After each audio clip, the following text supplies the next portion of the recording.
At 4:52 a.m., September 14th, 2025, the Su-24 with the call sign Silver Wolf rides the skin of the world so low its radar altimeter screams a piercing warning. Every gust threatens to slam the 43-ton jet into the Russian earth. Climb an inch, and he becomes a Christmas light for the most advanced air defense system Russia has ever built. The S-400 Triumph.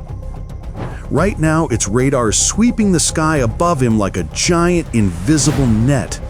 The problem is simple and obscene.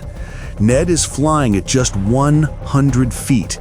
He is not even the craziest thing in the night. 497 miles from home, a pack of 20 Palanitia drones is doing the same, whispering over fields at 50 feet. Ghosts so close to the ground their AI brains make hundreds of micro-corrections every second just to keep breathing. Their target? The glowing heart of Russia's northern war machine, the Kurishi oil refinery, a $5.79 billion artery guarded by layers of jamming and missiles. It fuels thousands of tanks and the Black Sea Fleet, pumping 355,000 barrels of fuel a day. At 05:15 a.m., Silver Wolf banks hard left, pulling 3 Gs in a maneuver that looks insane on paper. He is not flying toward Kurishi.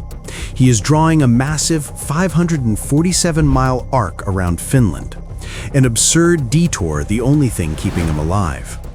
The S-400's radar horizon is a straight line. The Earth is not.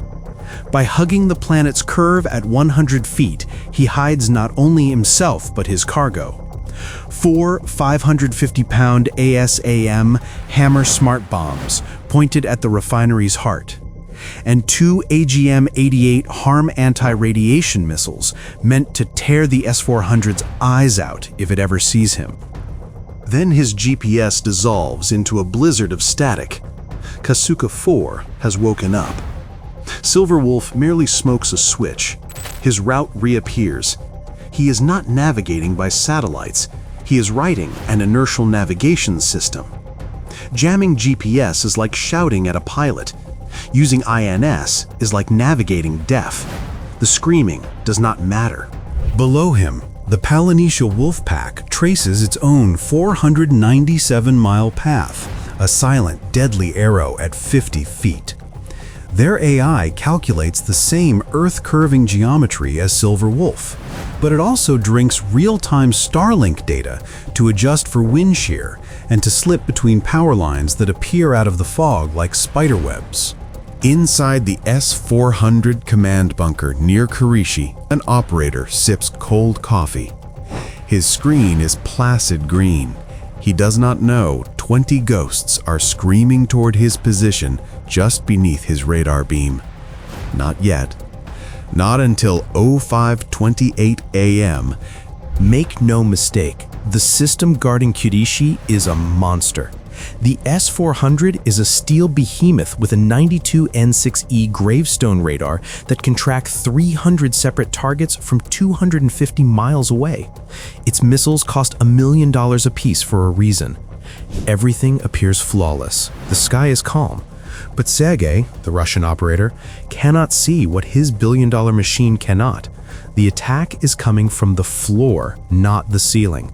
20 Palanitia drones are gliding below his radar, exploiting an enemy no engineer can fix, the curvature of the Earth. It is like trying to spot a mouse by staring at the ceiling. Worse, the S-400 carries a secret flaw hard-coded into its DNA. It is brilliant, but finite. It can compute hundreds of intercepts, up to 300, and no more. So what happens when you throw 301 problems at a brain that can only solve 300? Ukraine was about to find out. At 5:32 a.m., the Russian operator's screen detonates. Hundreds of phantom contacts flood the display. The decoy drones have done their job. They spoofed more targets than the S-400's brain can physically handle.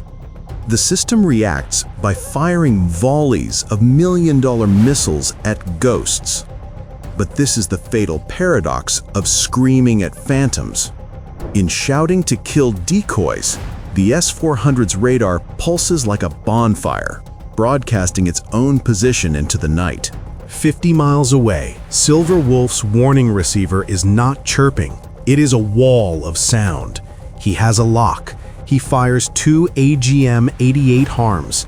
They do not need to see the S-400. They simply follow its screaming radar signature, accelerating toward the source at over Mach 2. In the window of chaos, as the giant is temporarily blinded and deafened, 10 real killer drones slip the final perimeter. They are now inside the fence and utterly invisible.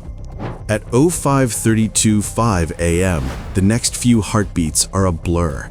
The harms are gone from Silver Wolf's rails.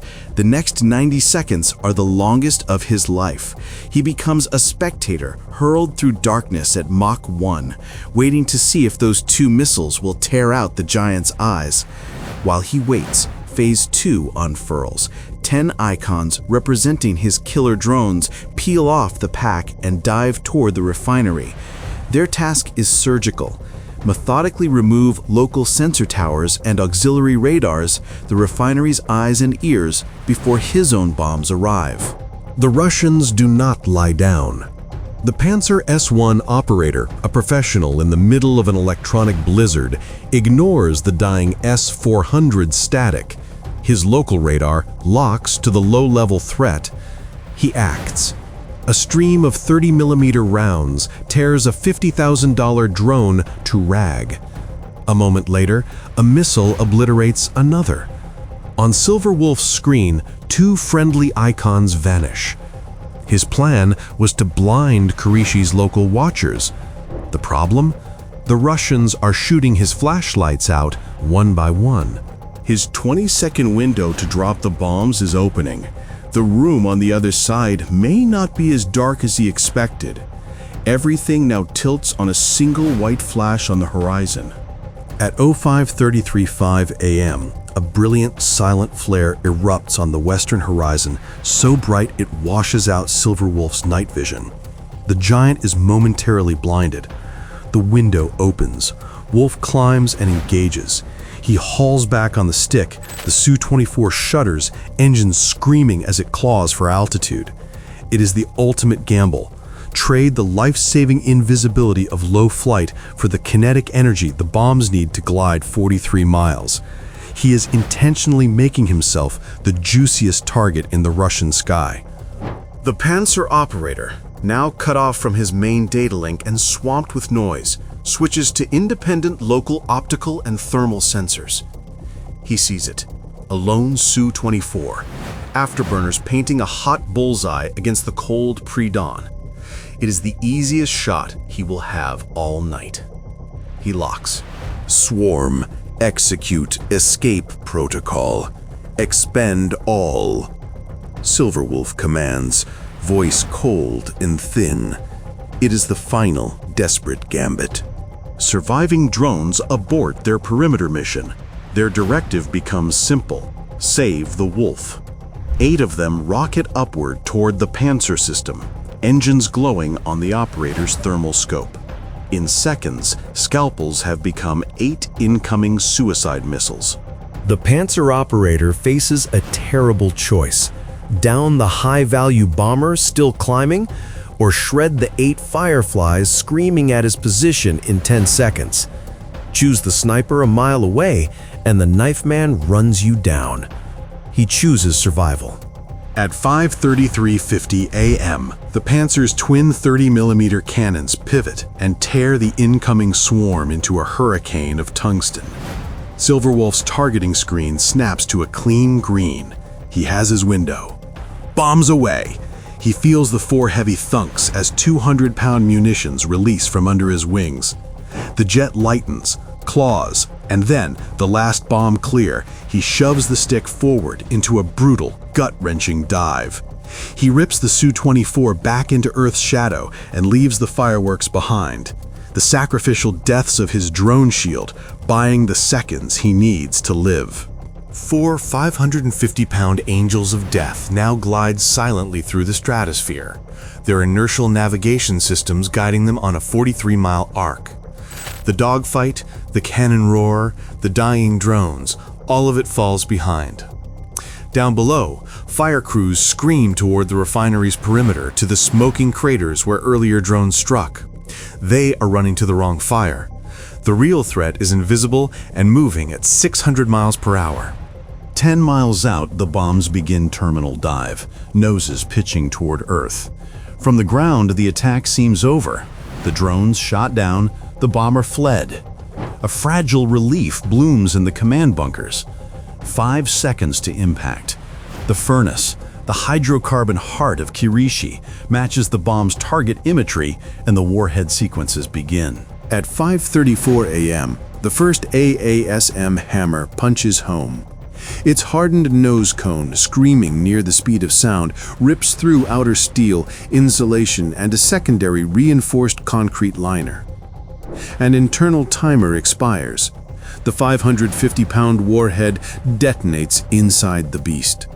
The initial blast generates an overpressure wave of roughly 3,500 psi, turning steel and concrete into shrapnel.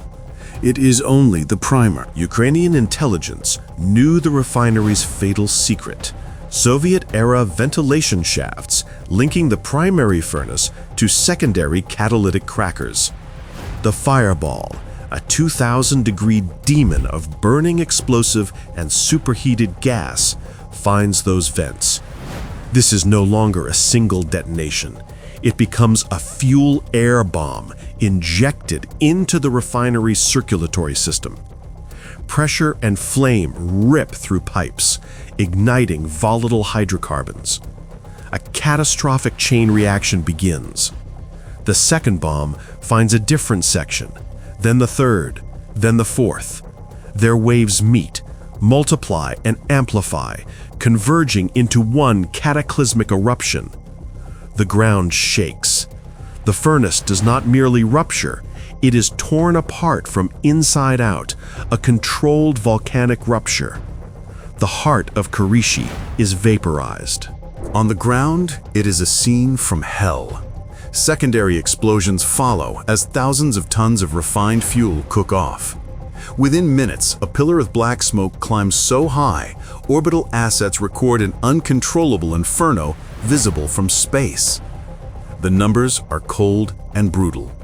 40% of the facility's production, 142,000 barrels per day, is gone. That is an economic hit of about $200 million per month, and enough fuel for 50,000 tank movements that will never happen. The northern logistical artery has been severed.